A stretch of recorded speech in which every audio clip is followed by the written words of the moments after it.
नमस्कार दोस्तों, BSL million के इस नए वीडियो में आपका स्वागत है।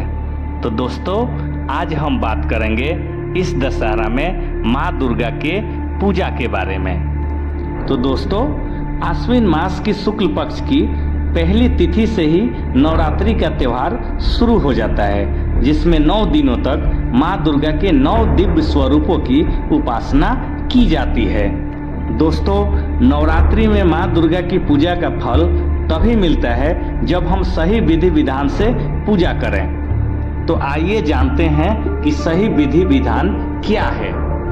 दोस्तों, नवरात्रि के पहले दिन शुभ मुहूर्त में ही कलश का स्थापना करना चाहिए।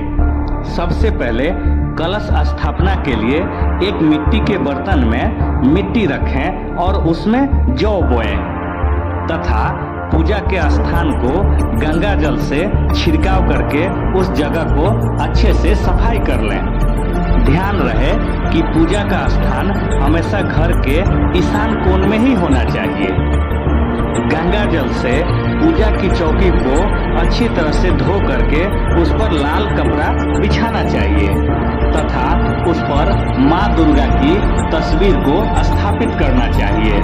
उसके बाद कलश में जल, एक सिक्का, अक्षत, सुपारी, 2 लौंग, दूब घास डालना चाहिए तथा कलश के ऊपरी भाग में एक मौली बांध देना चाहिए। उसके बाद एक नारियल पर लाल चुनरी को अच्छे से लपेटकर मौली से बांध देना चाहिए। उसके बाद कलश पर 5 आम के अच्छे पत्तों को धो करके रखना चाहिए। अब आम के पत्ते के ऊपर नारियल को स्थापित कर देना चाहिए। अब जिस मिट्टी के बर्तन में आपने जौ बोया है और उस कलश को माँ दुर्गा के फोटो के दाईं ओर स्थापित कर देना चाहिए तथा उसके बाद माँ जगदम्बा की पूजा अर्चना शुरू कर देनी चाहिए।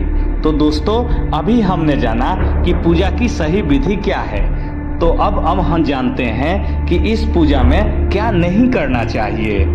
तो दोस्तों, माँ दुर्गा का मंत्र का जाप करते समय शरीर को कभी भी हिलाना डुलाना नहीं चाहिए तथा माँ दुर्गा के मंत्र को जाप को गा गा कर नहीं करना चाहिए। हमेशा मंत्र का उच्चारण पढ़कर ही करना चाहिए।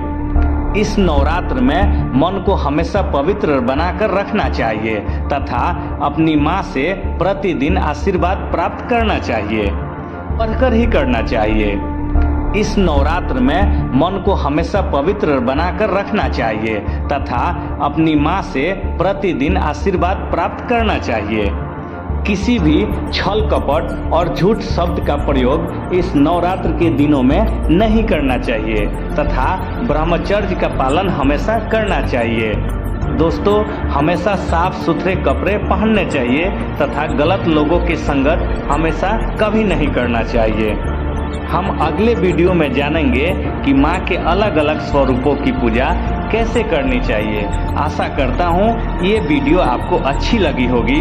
अगर अच्छी लगी तो मेरे चैनल को सब्सक्राइब जरूर करने और वीडियो को लाइक करें तथा अपने चाहने वाले को शेयर जरूर करें। नमस्कार, जय माँ दुर्गे।